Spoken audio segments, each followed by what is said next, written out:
Bonjour à tous, bienvenue sur ABC Juris. Aujourd'hui, je vais vous faire une vidéo exceptionnelle liée à la situation exceptionnelle concernant le coronavirus et le fait que les établissements scolaires ont fermé et que donc beaucoup d'entrepreneurs se retrouvent avec leurs enfants à l'école et s'interrogent sur le fait de pouvoir bénéficier ou non d'indemnités. Alors, ce qu'il faut savoir tout d'abord, c'est que le gouvernement avait déjà adopté un décret le 31 janvier 2020 concernant les prestations sociales et que ce décret a été modifié par un décret du 9 mars 2020 et qui va permettre aux entrepreneurs notamment de bénéficier de mesures étendues. Alors, ma vidéo concerne les entrepreneurs, mais parce qu'on trouve beaucoup d'informations pour les salariés, mais moins pour les entrepreneurs.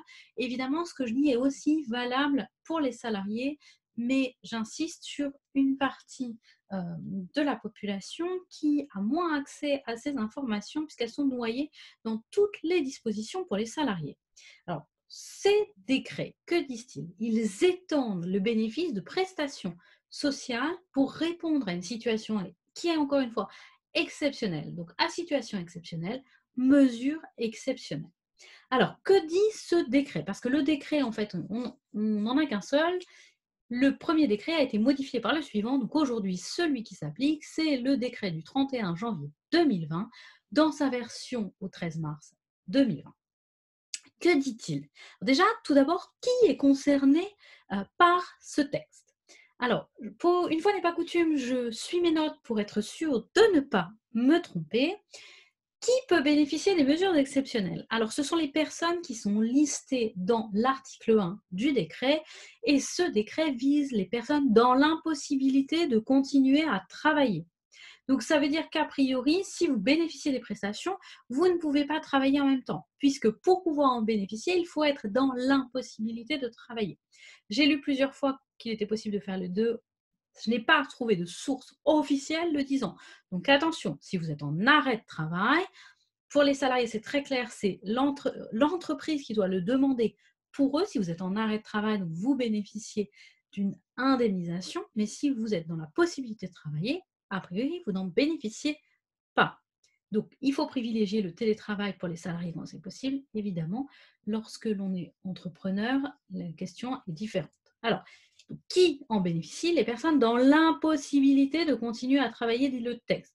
Quelles sont ces personnes? Ces personnes qui sont dans l'impossibilité de travailler sont les personnes qui font l'objet, je cite, d'une mesure d'isolement, d'éviction ou de maintien à domicile. C'est la première catégorie de personnes. Et la deuxième catégorie qui a été modifiée suite à la fermeture des établissements scolaires, ce sont les parents d'un enfant de moins de 16 ans qui est objet d'une telle mesure, c'est-à-dire d'un enfant de moins de 16 ans qui est soit objet d'une mesure d'isolement ou d'une mesure d'éviction, c'est le cas lorsque les écoles sont fermées, ou de maintien à domicile. Donc, voilà quelles sont les personnes concernées. Soit les personnes qui sont elles-mêmes l'objet d'une mesure d'isolement, d'éviction ou de maintien à domicile, soit les parents d'un enfant de moins de 16 ans, dans plusieurs évidemment, qui font l'objet d'une telle euh, mesure. Quelles sont les conditions? Alors, ce décret, ce qu'il modifie, c'est que les conditions habituelles ne sont pas applicables. Notamment pour les indépendants, il y a des conditions, classiquement, concernant le nombre d'heures travaillées, concernant les montants minimaux de cotisation. Et pour ce cas-ci, pour le cas du coronavirus, ces conditions habituelles sont écartées. Ça veut dire qu'on n'exige plus que vous ayez cotisé un certain nombre d'heures, ni un certain montant, ni que vous ayez été affilié pour une certaine durée. C'est valable pour les personnes qui dépendent à la fois du code rural et de la pêche maritime ou pour celles qui dépendent tout simplement du code de la sécurité sociale. Je vous cite les articles au cas où, je vous mettrai de toute façon le décret en lien sous la vidéo. Ce sont les articles L313-1 et L622-3 du Code de la sécurité sociale, et c'est l'article L732-4 du Code rural et de la pêche maritime. Donc, les conditions ne sont pas requises. Les délais prévus de cotisation ne sont pas requis et les délais par rapport aux indemnités journalières ne sont pas applicables non plus. Il y a un délai spécial. En effet, l'article 2 de ce décret prévoit qu'il y a une cotisation pour un maximum de 20 jours ou pour les enfants, les parents d'un enfant de moins de 16 ans pour la durée de fermeture de l'établissement. Dans ce cas-là, il n'y a pas de durée. Autre modification, cette fois-ci, l'arrêt de travail n'est pas établi par votre médecin, il est établi directement par la caisse d'assurance maladie ou par les médecins qui dépendent des caisses d'assurance maladie ou de la MSA. Également, dernier point sur ce décret, l'article 2 bis s'intéresse aux personnes qui sont elles-mêmes malades, aux patients qui ont des symptômes.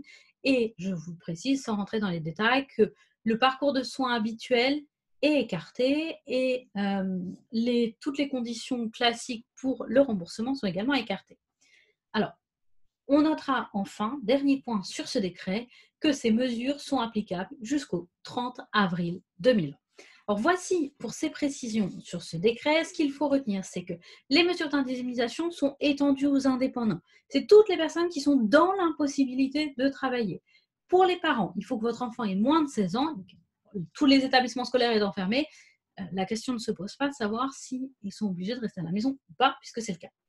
Et également, retenez que les conditions habituelles ne sont pas applicables et je vous mettrai sous la vidéo le lien pour que vous puissiez demander cet arrêt de travail pour les personnes qui sont concernées. Je vous rappelle encore une chose, je n'ai pas trouvé de fondement légal disant si vous avez votre propre entreprise que vous ayez le droit de travailler en complément de cet arrêt.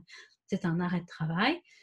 Et il est bien dit dans le décret qu'il faut être dans l'impossibilité de travailler. Je sais que j'insiste beaucoup sur ce point, mais comme j'ai lu énormément sur tous les groupes Facebook que vous aviez le droit de cumuler et que je ne trouve pas, il n'y a aucun fondement légal à ma connaissance aujourd'hui, je ne dis pas que ça ne va pas changer, je ne dis pas que le gouvernement ne va pas adopter un texte pour permettre aux indépendants de travailler en complément. En tout cas, à la date d'aujourd'hui, je n'ai pas trouvé cette information de façon fiable. Donc, il faut être dans l'impossibilité de travailler et répondre aux conditions que j'ai déjà présentées.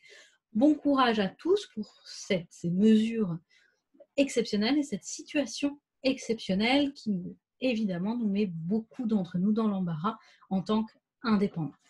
Je vous retrouve très bientôt sur ABC Juriste pour vous proposer de nouvelles vidéos sur, j'espère, des thématiques plus réjouissantes.